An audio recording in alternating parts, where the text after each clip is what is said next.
Alhamdulillah, alhamdulillahilladzi wa'ada lil mu'minina fid dunya al-izzah lima jahadu haqqa jihadin fi a'la'i kalimatihil azizah.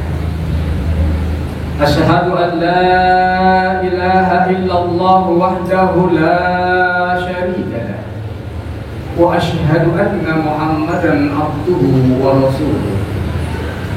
Allahumma salli wa sallim ala sayyidina Muhammadin wa ala alihi wa sahbihi ajma'in. Amma ba'du fa ya ibadallah, usikum wa iyaya bittaqwallah wa ta'atihi la'allakum tuflihun. Qala Allah Ta'ala fi kitabihil mubin wa huwa asdaqul qailin. A'udzu billahi minasy syaithanir rajim. Bismillahirrahmanirrahim. Innallaha la yughayyiru ma biqaumin hatta yughayyiru ma bi anfusihim. Shadaqallahul azim. Ma'asyiral muslimin, jamaah salat Jumat yang dirahmati Allah. Tama-tama marilah kita memanjatkan puja dan puji serta rasa syukur kita kehadrat Allah Subhanahu wa Ta'ala atas segala karunia nikmat yang tak terhingga banyak yang senantiasa Allah berikan kepada kita. Terutama alhamdulillah Allah masih berkenan memanjangkan umur kita dalam keadaan sehat walafiat, disertai pula dengan nikmatul iman wal Islam.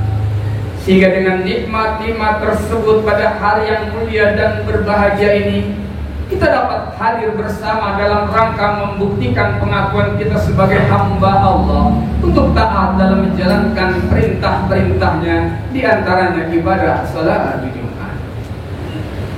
Salawat beriringkan salam semoga senantiasa tercurah pada junjungan alam baginda Nabi besar Muhammad sallallahu alaihi wasallam beserta keluarga dan para sahabatnya, dengan iringan doa semoga kita yang hadir di tempat yang mulia ini tercatat sebagai umat yang mencintai dan dicintai oleh Rasulullah Muhammad sallallahu alaihi wasallam yang kelak akan mendapatkan syafaatul ijma'nya di yaumul qiyamah nanti. Amin ya rabbal alamin. Kemudian daripada itu, izinkan Al-Fakir selaku khatib berwasiat mengajak wabil khusus kepada diri khatib sendiri dan juga mengajak kepada seluruh yang hadir pada kesempatan ini. Marilah dalam hidup dan kehidupan ini kita senantiasa berusaha untuk selalu meningkatkan ketakwaan kita kepada Allah Subhanahu wa Ta'ala dengan sebenar-benarnya takwa, dalam artian intisalul awamirillahi wa ijtinabun nawahi, berusaha untuk senantiasa melaksanakan segala perintah-perintahnya dan menjauhi segala larangan-larangannya.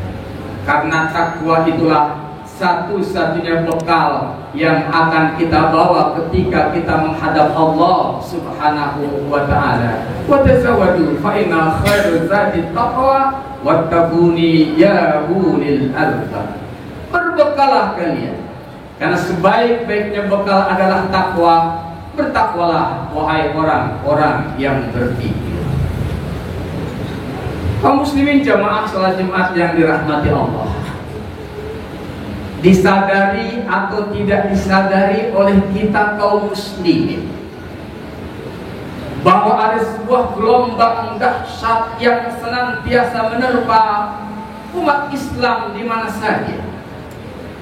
Ada sebuah gelombang dahsyat yang menerpa dunia Islam di mana saja berada, tak terkecuali di Indonesia. Gelombang dahsyat itu mampu memporak-porandakan akhlak dan akidah umat. Gelombang dahsyat itu adalah budaya jahiliyah yang disebarkan melalui media-media, baik media cetak maupun elektronik ataupun media-media sosial dalam berbagai bentuknya. Gelombang dahsyat itu lebih membahayakan dari senjata nuklir yang sering dibicarakan dalam tingkat internasional.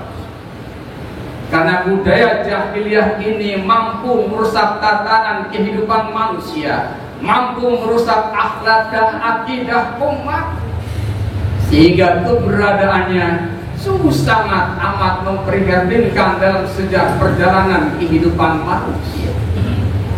Dunia Islam pun menangis ketika melihat betapa dahsyatnya efek yang ditimbulkan dari gelombang budaya jahiliyah yang dapat merusak akidah dan akhlak umat.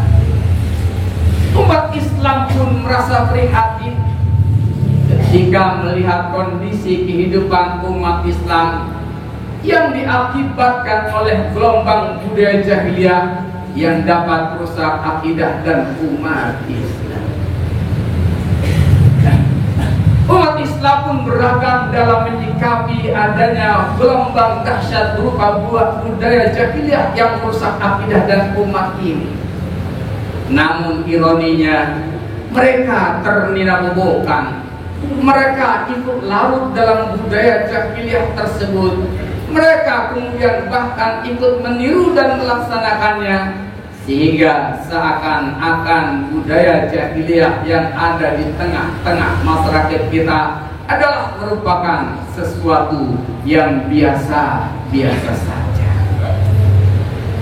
Jamaah salat Jumat yang dirahmati Allah, begitupun para pemuda dalam menyikapi adanya budaya jahiliyah yang begitu sangat amat dahsyat merusak akidah dan akhlak umat. Paling tidak ada 3 golongan pemuda dalam menyikapi budaya jahiliyah yang begitu dahsyat. Yang pertama, ada golongan anak muda yang merasa prihatin dengan begitu dahsyatnya budaya jahiliyah yang mampu memporak-porandakan akidah dan akhlak umat. Kemudian mereka berusaha untuk hadir di masjid-masjid, di majelis-majelis lain. Dia pelajari Islam, dikaji-kaji Islam, agar dia tidak tersentuh dan dapat menghindarkan diri dari dahsyatnya budaya jahiliyah itu. Dan bahkan dia kemudian melanjutkan pendidikannya ke pondok pesantren agar terjauh dari dahsyatnya gelombang budaya jahiliyah. Kalau diibaratkan seseorang yang sedang dalam keadaan perang, di mana musuh menembakinya dari berbagai penjuru arah, ketika dia tidak mampu untuk memberikan balasan tembakan, maka ia pun sikap yang bijak adalah bagaimana menghindari diri dan bersembunyi dalam sebuah tempat yang tidak terjangkau oleh serangan peluru musuh. Kemudian golongan pemuda yang kedua adalah mereka yang cuek-cuek saja dengan adanya budaya jahiliyah yang ada di sekitarnya. Bahkan mereka ikut larut dan menikmatinya. Golongan pemuda inilah yang tidak sadar tirnina-bobokan, terbawa arus oleh budaya jahiliyah yang ada di tengah-tengah kehidupan mereka, dan tidak sadar bahwa kehidupannya telah jauh dari nilai-nilai Islam. Kemudian golongan pemuda yang ketiga adalah mereka orang-orang yang mengaku Islam tapi lebih buruk dari orang-orang awam.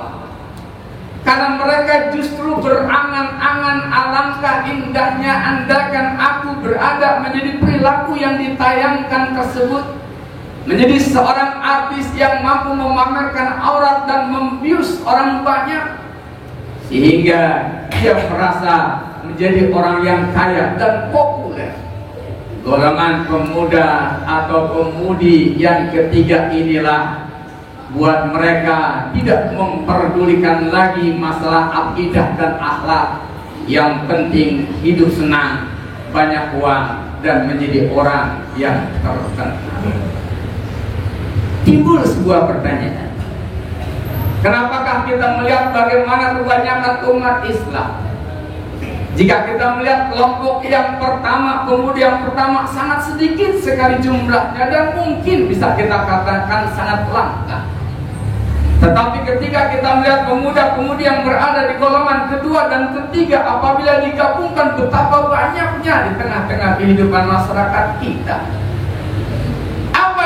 menyebabkan mereka lebih menyenangi perbuatan kemaksiatan daripada ibadah kepada Allah, lebih menyukai hadir ke tempat-tempat yang di dalamnya banyak hiburan daripada mengkaji ilmu-ilmu Islam. Salah satu jawabannya apa yang telah disabdakan oleh Rasulullah Muhammad SAW, "Huffatil jannatu bil makarih wa huffatin naru bisyahawat."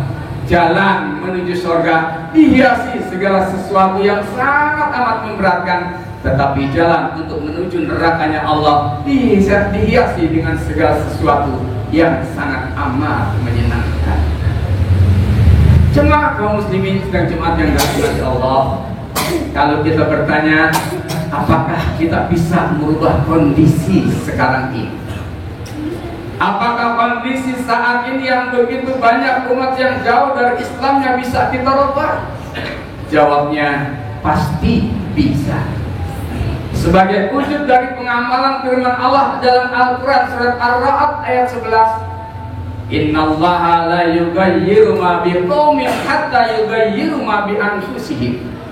Sesungguhnya Allah tiada akan merubah nasib sesuatu kaum kecuali kaum itu sendiri yang berusaha untuk merubahnya. Artinya Allah tidak akan merubah nasib pribadi-pribadi kita kecuali kita sendiri yang berusaha untuk merubahnya. Ada sebuah kisah bijak. Seseorang yang bercita-cita ingin merubah dunia, namun seiring dengan perjalanan waktu ia merasa gagal, tidak mampu merubah dunia ini. Maka ia pun turunkan targetnya untuk merubah negerinya. Seiring dengan perjalanan waktu ia terasa tidak mampu merubah negerinya. Ia pun berusaha menurunkan targetnya untuk merubah masyarakatnya.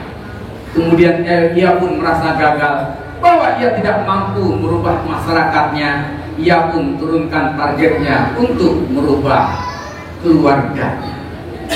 Namun seiring perjalanan waktu semakin dekat ajal tiba, ia pun sadar ia tidak lagi mampu, bukan hanya sekedar merubah keluarganya, tapi ia juga tidak lagi memiliki kesempatan untuk merubah dirinya. Saat ajal akan mendekat, ia pun berucap, "Andaikan dulu aku berusaha untuk merubah diriku sendiri, niscaya aku dapat merubah keluargaku, aku dapat merubah masyarakatku, aku dapat merubah negeriku, dan bahkan mungkin aku bisa mengadakan perubahan pada dunia." Artinya, ketika kita ingin merubah keadaan, maka berusahalah untuk merubah dari diri kita masing-masing. Oleh karena itu keserukan kepada kalian wahai para pemuda-pemuda muslim yang hadir pada saat ini, ingatlah negara kita dalam keadaan tidak baik-baik saja. Ingat antum subhanal yaum rijalul qads. Kamu pemuda pada hari ini dan kelak akan menjadi pemimpin di masa yang akan datang. Oleh karena itu, jadilah pemuda-pemuda yang bisa diharapkan oleh keluarga, masyarakat, nusa dan bangsa. Jadilah pemuda-pemuda yang mampu menjadi agen perubahan, yang bisa membawa perubahan keadaan negeri ini ke depan ke arah negeri yang lebih baik lagi. Barakallahu li wa lakum fil Qur'anil Karim wa nafa'ani wa iyyakum bima fihi minal ayat wa dzikril hakim. Wa taqabbala minni wa minkum tilawatahu innahu huwas samiul alim. Aqulu qawli hadza wa astaghfirullahal azim li wa lakum wa lisa'iril muslimina wal muslimat wal mu'minina wal mu'minat fastaghfirhu innahu huwal ghafurur rahim.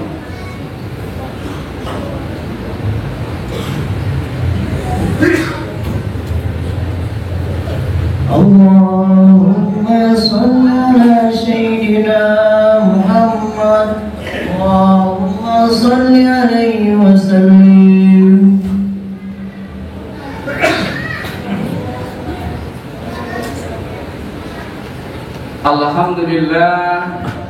Alhamdulillahilladzi amarna bil istihadi wal ittisami bihablillahil matin. Ashhadu an la ilaha illallah wahdahu la syarika la iyyahu na'budu wa iyyahu nasta'in. وأشهد أن سيدنا محمدا عبده ورسوله خاتم الأنبياء والمرسلين اللهم صل على سيدنا محمد وعلى آله وصحبه أجمعين أما بعد فيا عباد الله اتقوا الله وافعلوا الخيرات واجتنبوا عن السيئات فقال تعالى في كتابه العظيم إن الله وملائكته يصلون على النبي يا أيها الذين آمنوا صلوا عليه وسلموا تسليما اللهم صل وسلم على سيدنا محمد وعلى آله وأصحابه وأزواجه وذريته أجمعين وارضهم على أربعة الخلفاء الراشدين سيدنا أبي بكر وعمر وعثمان وعلي وعلى بقية الصحابة أجمعين وعلى التابعين والتابعين التابعين ومن تبعهم بإحسان إلى يوم الدين وعلينا معهم برحمتك يا أرحم الراحمين